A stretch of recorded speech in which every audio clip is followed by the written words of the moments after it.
राजधानी दिल्ली में नक्सलियों के नारे लगाती इस भीड़ को देखकर हर कोई हैरान है। मारवी हिडमा कौन है ये, जिसके लिए दिल्ली में इंडिया गेट पर अमर रहे के नारे लगे? कौन है ये हिडमा जिसने अर्बन नक्सलों को बेनकाब कर दिया है?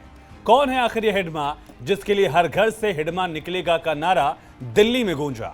मारवी हिडमा जिसे ढूंढ रही थी 6 राज्यों की पुलिस, भारत में नक्सलवाद का वो पोस्टर बॉय जिसके डेथ वारंट पर खुद अमित शाह को मुहर लगाकर डेडलाइन तय करनी पड़ी। वो हिडमा जिसे छत्तीसगढ़ में कांग्रेस के नेताओं की एक पूरी जनरेशन एक बार में साफ कर दी। वो हिडमा जिसने 3 दशक तक तेलंगाना, आंध्र प्रदेश और छत्तीसगढ़ के नक्सल ट्राई जंक्शन पर लाल आतंक का झंडा उठाए रखा। और वो हिडमा जिसकी मौत पर कहा जा रहा है कि भारत में नक्सलवाद के अंत के लिए नेल इन द कॉफिन है। हिडमा के लाल आतंक की पूरी कहानी बताएंगे। नमस्कार, जी न्यूज के डिजिटल प्लेटफॉर्म पर आपके साथ मैं हूं आयुष सूर्यवंशी।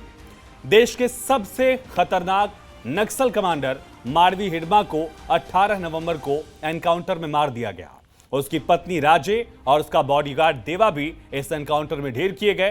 हिडमा पर कुल 6 राज्यों में इनाम घोषित किया गया था और उसकी कुल राशि 1 करोड़ 80 लाख रुपए से भी कहीं ज्यादा थी। हिडमा की कहानी शुरू होती है छत्तीसगढ़ के सुकमा जिले से। 1981 में सुकमा में मारवी हिडमा का जन्म हुआ और बहुत कम उम्र में ही हिडमा नक्सलियों के बीच पहुंच जाता है। महज 10 साल से थोड़ी ज्यादा उम्र इसकी रही होगी जब 1991 में नक्सल बाल संगठन के सदस्य के रूप में हिडमा की भर्ती हो जाती है। यानी जिस उम्र में बच्चे कंचे खेलते थे उस उम्र में हिडमा बम बांधना सीखने लगा। और फिर 2002 में हिडमा बटालियन में एक्टिव हो गया, सक्रिय हो गया। 2004 में कोटा एरिया कमेटी का सचिव नियुक्त किया गया और 2007 में कंपनी नंबर 3 का कमांडर भी बना। 2009 में पीएलजीए बटालियन का उप कमांडर, 2009 से 2021 तक बटालियन कमांडर और 2011 में उसे दंड कारण स्पेशल जोनल कमेटी में शामिल किया गया। 2023-24 के दौरान वो केंद्रीय कमेटी का सदस्य भी बना और बस्तर के इतिहास में यह पहला नक्सली था जिसे टॉप नक्सल लीडरशिप में जगह दी गई।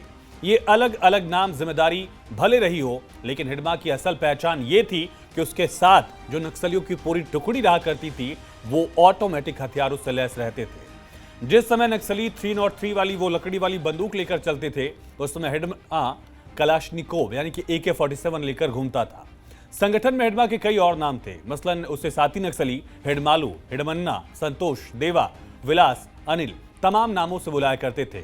फिर आया वो वक्त जब हिडमा ने लाल आतंक की दहशत पूरे बस्तर में फैला दी। वो वक्त जब बस्तर को म्यूजियम ऑफ डेथ कहा गया। वो वक्त जब हिडमा ने दंडकारण्य को एक ऐसा अभेद किला बना दिया जहां जवान भी कदम रखने से कतराते थे, ऐसा भी कहा जाता है।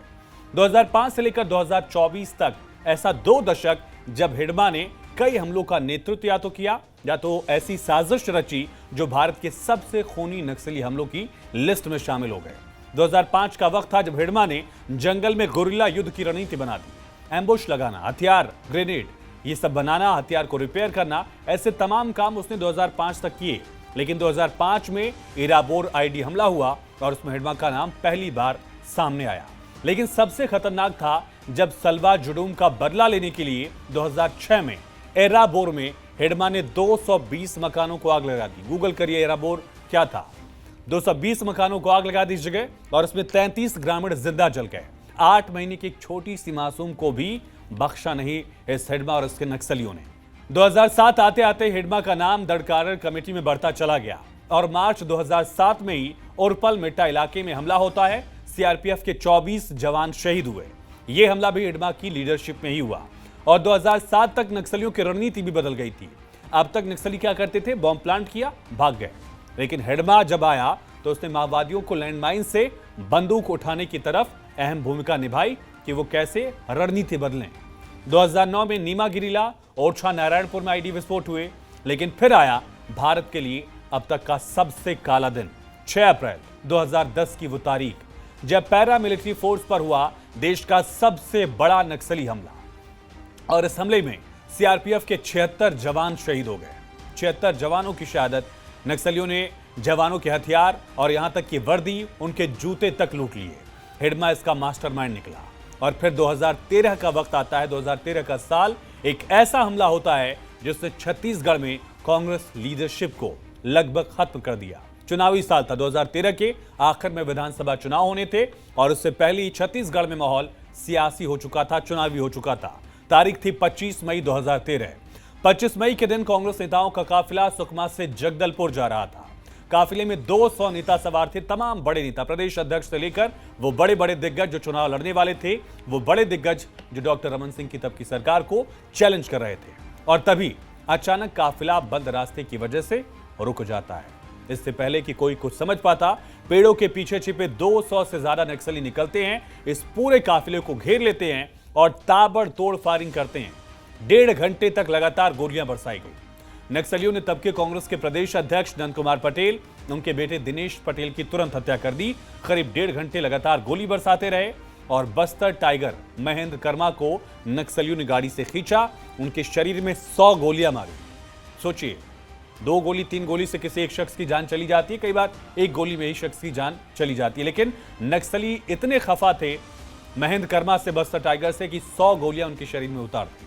हमले में 30 कांग्रेस नेता, उनके सुरक्षा कर्मी मारे गए। महेंद्र कर्मा एक तरह से सलवा जुडूम को लीड कर रहे थे। सलवा जुडूम एक नक्सलियों के खिलाफ एक सशस्त्र ग्रुप था जो लाल आतंक के खात्मे के लिए लगातार काम कर रहा था। खैर, फिर वक्त आगे बढ़ा। 2014 में कासनपाड़ा में हमला हुआ, 2015 में पिंडमेटा हमला हुआ, 2017 में बुरकापाल इलाके में हमला हुआ जिसमें 25 जवानों की शहादत हुई। फिर आता है 2019 का लोकसभा चुनाव। मुझे वो तारीख बहुत अच्छे से याद है।